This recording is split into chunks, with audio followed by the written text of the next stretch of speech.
Let's say tomorrow, Intel brings out, and I bet you're all laughing because you're going, no, it won't be AMD. Intel bring out a chip that's like 30, 40 times faster than an M1 chip today, and what that can do. The software's still got to catch up, you know.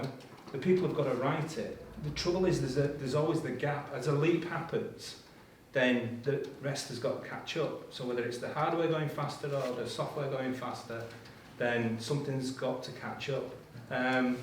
The difference I would say that I see when I look at AI is that AI will fill the gap of how quickly that gap is filled. Whereas before it's relied on us as humans to do that gap filling. I think there will be quicker infills where us and the AI will work together, and then at some point it will go beyond us. Yeah, and I think that's when the changes start to happen. And you, in your lifetimes, will see accelerations in technologies that we've never seen. Just to give you a view on technology shifts, generally there's been technology shifts over a 2 to 3 year period. So if you think about televisions, it's dead easy. Think about televisions.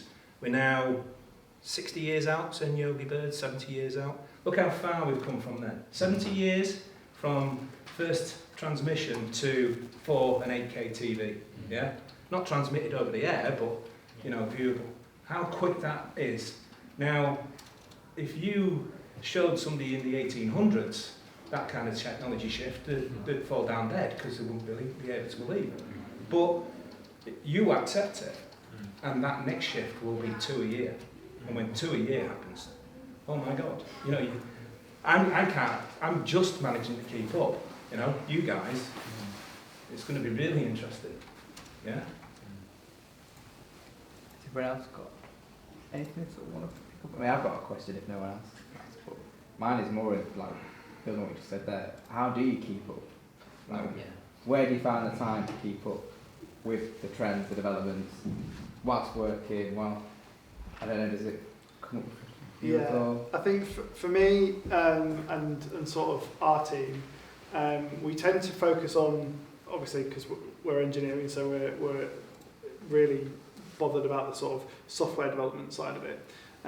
So in terms of software development, I mean, the sort of team and myself, you know, subscribe to sort of industry leaders that are talking about technology. So these are people that work at, you know, some of the big tech companies. You know, make sure you're following those sort of on social media. But also then you can, generally from a software development point of view, there's a lot of sort of standards that are generally built in the open. There's obviously open source code on GitHub that you can sort of look at and see what people are doing. But a lot of the standards side of it is sort of giving you a hint as to what's coming next, what's coming into, in my case, sort of web browsers and web technologies. But yeah, that kind of gives you a general idea about what's coming next, and you can generally go and then follow the people that are talking about that and go and find out a little bit more. So it's kind of doing your own sort of research in the background as well as your sort of regular job, if you like. So yeah, that's how we tend to keep up with things. It's not just a job, it's a way of life, isn't it? Yeah. I mean, I don't have to say today with technology in general, because I don't know enough about it. But you do, I mean, you obviously have to keep abreast of what's happening in industry more generally, what's happening in business, and who's winning and who's losing, and why they've lost and why they're winning, and you know, that's really important. Obviously, I mean, there's been some big changes that have that we've all come across that are entirely fueled by IT. You know, Uber being one, Deliveroo, Airbnb. You know, those are tech businesses. Essentially, have come into mature markets and gone, we can do it totally differently, reduce the cost base, give a better customer experience. So things like that's happening is really interesting, and then people will often use those experiences. They use what they've seen with something like Airbnb to then make changes to their own business. Typical businesses that have been going business to business might say, well, actually, you know what, we can go business to consumer because now the technology exists here. We're not giving away as much margin. We can deliver a better service. We build a massive warehouse. It creates loads of jobs. There's lots of as I say, there's big technology trends can really help drive business changes in business. So very much from a sales point of view, it's about keeping abreast of that, understanding it, and being being able to offer insight to the companies that you're talking to about things that have changed. There's a really interesting show that's just started on Radio 4, which the name of it escapes me actually, but they look at why businesses fail. So big brands that previously, companies like Little Chef, if you've ever heard of them, used to be up and down the motorways. They completely, their distribution model was really archaic. They hadn't invested in IT in order to help them organise that. They hadn't spotted the changes in people's patterns in terms of what they expected from a journey, whether they wanted a sit-down meal or more likely just wanted to grab a sandwich. They just missed it entirely. They missed the entire change in the way in which people operate and the benefits that technology could have given them to understand how to move food and people around. And as a result, they went bust. It's a really interesting story, and you can, as Richard was saying, it's really important. People understand stories more so than most other things. Really important to understand that and then deliver that information into your customers. That's my version of staying up to date is making sure we're across current market trends across multiple industries. So I'll answer that with a question to you guys. Who loves what they do? In terms of that, you go, oh, okay, right. Your tutors are here, by the way. Don't get mad on that question. I love what I do. I love technology. I keep abreast of everything just because it's fun. And I think that's one of the big things. You find it less difficult because it just becomes second nature. You want to know. And that's all I've done all my life. Got into technology early and it's never left me. I'm going to say this, but it's not going to resonate, is it, again? Jean-Luc Picard, Star Trek, so I want to be him, yeah. Make it so, #1. All that is just my life, When Alexa came, I'm having one of them. I got one from the States, I got one early doors, I was an early adopter, I made it work. I've now worked into my house, the lights come on, it's all automated. I love that kind of stuff, Everybody calls me sad.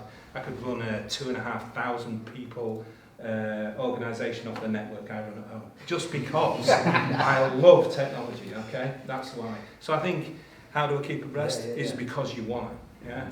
If you are struggling and you really don't really like it, then you are not going to do it because you've got to love something. Yeah, and this, if you let it, and I've got the scars to prove it, this IT industry can take its toll on you. Yes, it can take it out of you. I mean, who's doing software development? Are you guys all, anyone doing software development? No? What tracks are you on then? Why are you in? The software development side, if you read all the stories around Apple, how it's built, all the early doors of any kind of technologies around software development, there's always those sleepless nights for years and years where they try and get things up and running, games development, if you're doing those kind of things, when it hits the release date, these guys are doing 80 hours a week and more, and they're not sleeping, those kind of things. And they're true, I've lived them, I've done it, so it can be very draining, and if you don't love it, you won't do it. And it's a bit like being a doctor, I think, in the old world where you used to have to do 80 hours a week to become a surgeon and stuff. They've stopped all that now because there does become a point of where you're useful. You're walking dead eventually. I think there is that bit, but you won't do it unless you want to do it. You're not a doctor unless you want to help people. Yeah, it's that kind of thing. Yeah. Would you say crunch has improved in the industry, or is it gotten worse? Would you say? For us, it's we're more humane in our company. We don't treat the developers like the way that we used to do. So no, I think in a way it's better. There's an better understanding. Back in the day, and it's again for health. It's very interesting the draw between doctors. I used to work in the NHS and listen to how they used to talk. It's very interesting. It's very much in a parallel between the two. You can do software development. Is the same thing. Is that if you haven't done the hours, and put the time in, then how can you know? Well, if you're only productive for 3 hours, what was the point anyway?